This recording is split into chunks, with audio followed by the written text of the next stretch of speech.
21 December তারা একটা বড় ধরনের হামলা চালায় এবং এতে 21 জন পাকিস্তানি সেনা নিহত হয়। পাকিস্তানি দীর্ঘদিন ধরে তালেবানকে মদদ দিয়েছে, আশ্রয় দিয়েছে। আফগানিস্তান থেকে ন্যাটো বা সেই অর্থে যদি বলি আমেরিকান সৈন্যরা চলে যাওয়ার পরে তালেবানের হাতে যখন ক্ষমতা গেল, সবাই ধারণা করেছিল যে পাকিস্তানের সঙ্গে একটা খুব গভীর সুসম্পর্ক হবে, কারণ পাকিস্তানি দীর্ঘদিন ধরে তালেবানকে মদদ দিয়েছে, আশ্রয় দিয়েছে, সব ধরনের সহায়তা দিয়েছে। ফলে আপনার দুই দেশের মধ্যে সম্পর্কটা বন্ধুর হওয়াটা খুব স্বাভাবিক একটা বিষয় ছিল।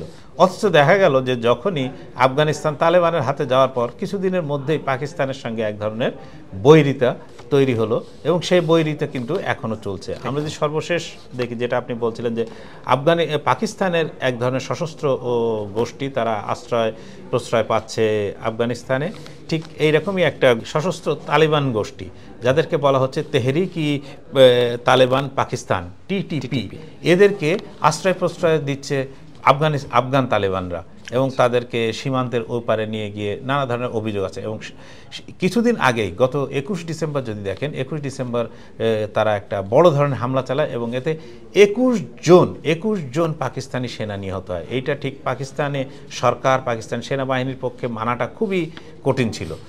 তার বিপরীতে কি করলো? তার বিপরীতে পাকিস্তান এই বিমান বাহিনীর পক্ষ থেকে সীমান্তবর্তী যে গ্রামগুলো আছে, পাকিস্তান সীমান্তবর্তী গ্রাম, সেই গ্রামে বোমা হামলা চালানো হলো।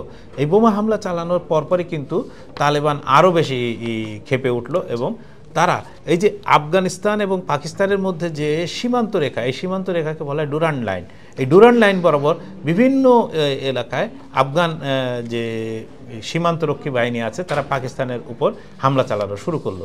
ফলে এক ধরনের উত্তেজনাকর পরিস্থিতি কিন্তু সেইখানে বিরাজ করছে এবং এই সীমান্ত নিয়ে কিন্তু পাকিস্তানের বড় ধরনের মাথা ব্যথা ইতিমধ্যে তৈরি হয়ে গেছে।